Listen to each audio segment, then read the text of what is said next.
Muumimamma, sinun on parasta pastaa hellalle vitun suora hellan alle. No minkä vitun takia? Muumipappa on niski. Paljon pahempi. Kirje.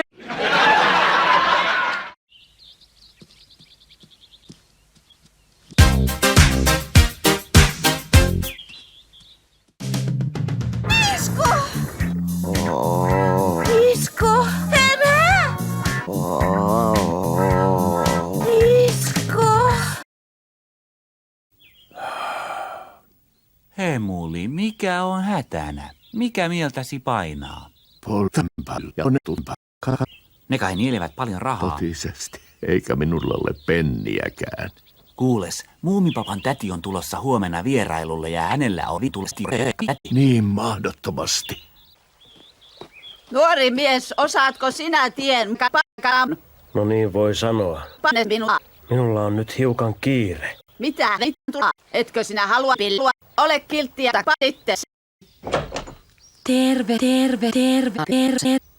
Tervetuloa muu. Hän on poikamme Muumiperse. Tuo on sängen pieni muna. Mitä? Minä ei katkaan. Myy on aivan perseenstä. Minä matkustin tänne tappaakseni Muumipapan. Täti voi tappaa minut. Sehän on loistava ajatus. Muumipeikko ei tiedä mitään rasipasta. Siinä tapauksessa hänen on korkea aika oppia tietämään. Minä olen Hemuli ja melko huomattava keskimu. Nuori mies, minulla on jo paljon rahaa.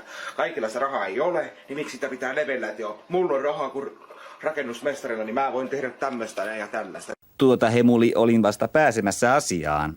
Malttakaa hetki, minähän menen aivan sekes. Sinäkö olet niiskun? Ei, minä olen niisku. Minä olen Muumipeikko.